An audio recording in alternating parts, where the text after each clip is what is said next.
विश्वजित कदमांनी लोकसभा निवडणुकीमध्ये विशाल पाटलांमागे आपली ताकद लावली आणि मवियाचे उमेदवार चंद्रहार पाटलांना कात्रजचा घाट दाखवला अशी चर्चा सांगलीच्या राजकीय वर्तुळामध्ये रंगली आहे। कारण मंगळवारी मतदानादरम्यान विशाल पाटील आणि विश्वजित कदम या दोघांनी देखील आपल्या कार्यकर्त्यांसोबत फोटो पोस्ट दिली आहे। त्यानंतर हा फोटो सोशल मीडियावर व्हायरल झाला।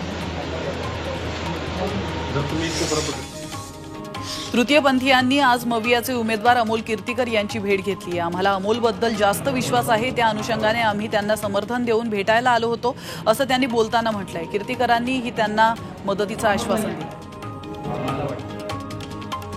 10 मे रोजी राहुल गांधी आणि अखिलेश यादव यांची रॅली होणार आहे, तर कन्नौज आणि कानपूरमध्ये त्यांच्या संयुक्त रॅलीचं आयोजन करण्यात आलंय। यावेळी काँग्रेसचे खासदारही उपस्थित राहणार आहेत।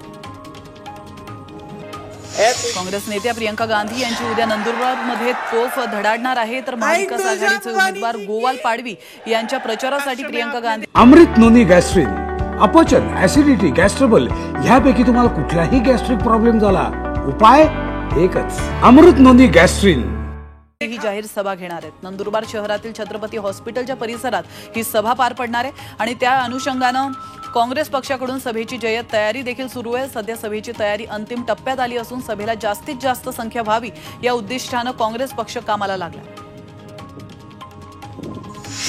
संभाजीनगर धाराशिव नामांतराला आव्हान देणारी याचिका मुंबई हायकोर्टाने फेटाळली आहे। शहरांची नावे बदलल्याने याचिका दाखल करण्यात आली होती, मात्र हायकोर्टाने ही याचिका फेटाळली आहे। राज्य सरकारने औरंगाबाद शहराचं नाव बदलून छत्रपती संभाजीनगर तर उस्मानाबादचं नाव बदलून धाराशिव करण्याचा निर्णय घेतला होता, मात्र या निर्णयाला आव्हान देत कोर्टात याचिका दाखल करण्यात आली होती। ही याचिका हायकोर्टाने फेटाळली आहे, त्यामुळे राज्य सरकारला दिलासा मिळाला।